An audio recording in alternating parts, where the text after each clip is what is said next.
తెలంగాణ ప్రజలకు ఒక good news bad news. First good news చెప్పాలా బ్యాడ్ న్యూస్ చెప్పాలా? సరే, ఫస్ట్ గుడ్ న్యూసే చెప్తున్నాం. ఏంటి? త్వరలో పెంచిన పెన్షన్స్ ఇవ్వబోతున్నారు. వావ్, ఎంత మంచి వార్త చెప్పిరు అనేసి మీరు సంబరపడుతురా?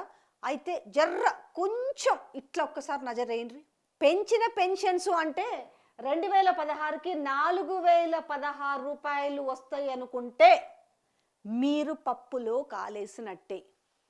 ఇప్పుడు ఏం చేస్తారట కదా, 500 1000 రూపాయలు విడతల వారీగా పెన్షన్స్ పెంచుతారట.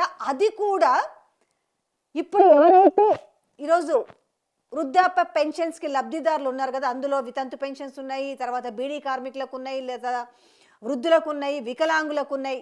అయితే దీంట్లో ఏం చేస్తారట కదా, ఫస్ట్ పెన్షన్స్ కుదిస్తారు. మీన్స్ ఎవరికన్నా అక్రమంగా పెన్షన్స్ వస్తున్నాయా?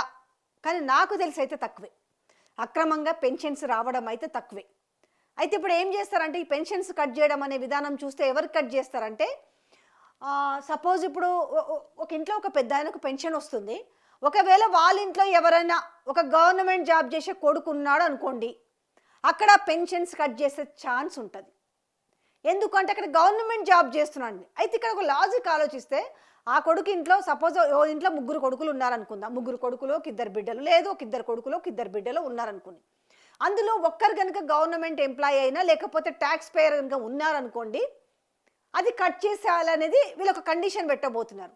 కాకపోతే ఏంటంటే, ఇందులో ట్యాక్స్ పేయర్ ఉండొచ్చు, గవర్నమెంట్ ఎంప్లాయీ, వాళ్ళు ఏదో జాబులు చూసుకొని వాళ్ళు ఎక్కడో హైదరాబాద్లోనే ఇంకెక్కడో ఉంటారు. పాపం మీ ఇంట్లో ఉన్న ఈ ఇద్దరే ఉండిపోతారు. వీళ్ళందరూ కూడా రెక్కలు చెగిరిపోతారు. ఆఖరికి ఇంట్లో ఓ పెద్ద ఆయన ఓ పెద్ద ముందు అనుకోండి, వాళ్ళకి ఆ వచ్చే ఇప్పుడు ఇంతకాలం వచ్చి ఇప్పుడు 2016 రూపాయలు ఏవైతే ఉన్నాయో కనీసం వాళ్ళ మెడిసిన్స్ కన్నా ఉపయోగపడతాయి. ఇప్పుడు ఏం చేస్తారంటే, వాళ్ళ కొడుకులా జాబ్ చేస్తారు కదా, వాళ్ళకి పంపిస్తారు కదా, వీళ్ళకి ఎందుకు పెన్షన్స్ అనుకొని అట్లా పెన్షన్స్ని కుదించే అవకాశం ఉంది. సో ఇది బ్యాడ్ న్యూస్. నిజంగానే అక్రమార్కంగా నిజంగానే విపరీతమైన ధనవంతులు పెన్షన్ పొందితే నిజంగా స్వయంగా వాళ్ళే వదులుకోవాలి. కాకపోతే అలాంటి పరిస్థితి ఆల్మోస్ట్ ఒక 45 లక్షల మందికో ఏమో ఇక్కడ పెన్షన్స్ వస్తుంటాయి. ఈ నేపథ్యంలో ఇప్పుడు డిసైడ్ అయింది, ఆనాడు బీఆర్ఎస్ పార్టీ మేనిఫెస్టోలో కూడా చెప్పారు, 4000 పెన్షన్ చేస్తాము కానీ విడతల వారీగా చేస్తామని చెప్పారు. ఏది? ఈ 4000 రూపాయల పెన్షన్ విడతల వారీగా చేస్తామని చెప్పడం జరిగింది అప్పుడు మేనిఫెస్టోలో. ఇది విడతల వారీగా ఎవరు చెప్పారు? ఇది ఆ రోజు మేనిఫెస్టోలో బీఆర్ఎస్ పార్టీ చెప్పింది. సో కాంగ్రెస్ పార్టీ ఏం చెప్పిందంటే, ఇది విడతల వారీగా కాదు, ఒకేసారి. మననే కేటీఆర్ గారు చెప్పారు, 200 ఇచ్చే పెన్షన్ ఇచ్చే కాంగ్రెస్ పార్టీ కావాలా, 2000 ఇచ్చే టీఆర్ఎస్ కావాలా? ఇక చూసుకో, 4000 రూపాయలు నెలకు, 4000 రూపాయలు. రేపు మొదటి నెలనే మొట్టమొదటి సంతకం 4000 రూపాయల పెన్షన్తోని.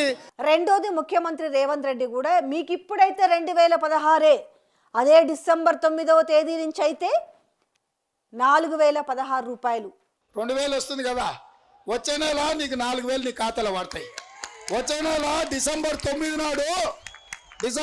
నాడు పెద్దమ్మ 2000 కాదు, ఇందిరమ్మ రాజ్యం వచ్చి నీకు 4000 రూపాయల పెన్షన్ వస్తుంది. గంటాపదంగా చెప్పిన మాటలు ఒక్కసారి మీరు యాదకి చేసుకోండి.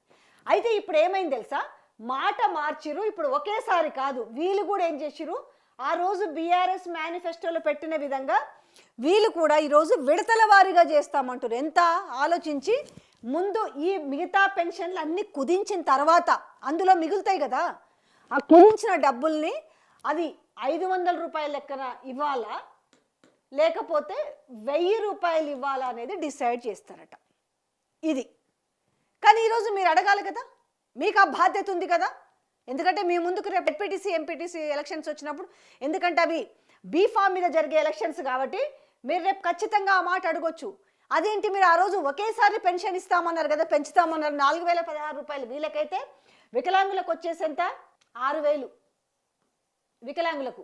ఇప్పుడు 4000 ఉంది, 6000 రూపాయలు ఇస్తామంటే ఎగ్దమ్ వీళ్ళకు 2000 వాళ్ళకు 2000 రూపాయలు పెంచుతామని చెప్పారు. బట్ అంటే మాట మార్చుడు మడమదిప్పుడు అనేది వీళ్ళకు ఎంత ఈజీ అనేది మనకు ఎప్పుడు అర్థమైంది, రైతు భరోసా విషయంలోనే అర్థమైంది. ఈ రైతు భరోసా విషయంలో ఎంత, ఎకరానికి 7500 రూపాయలు ఇస్తామన్నారు. సో ఇప్పుడు ఏం చేసిరు దాన్ని, ఈ 7,500 కాస్త 6,000 రూపాయలు చేసిరు. ఇప్పుడు వీళ్ళకి ఉన్నది ఏంటంటే 7,500 రూపాయలు ఇస్తామని చెప్పినాం, తర్వాత 6,000 మాట మార్చినాం, అయినా కూడా మనం వానాకాలం యాసంగిలు అంటూ ఎగ్గొట్టుకుంటే పోయినాం కదా. ఏం చేసిరు, ఇప్పుడు కూడా గంతే చేద్దాము, ఇప్పుడు 2,016 రూపాయలు అనుకో, అప్పుడు 2,500 రూపాయలు పెన్షన్ చేద్దాము, ఏదో 500 వచ్చినాయని వాళ్ళే కళ్ళకద్దుకొని తీసుకుంటారు కదా అనేసి ప్రజలు అనుకుంటారనే భ్రమలో ఉన్నారు. బట్ ఇప్పుడు ఈ సర్పంచ్ ఎలక్షన్స్ చూపించారు కదా, బీ ఫామ్తో జరగని ఎలక్షన్స్ కూడా ఇప్పుడు చూపించారు కదా.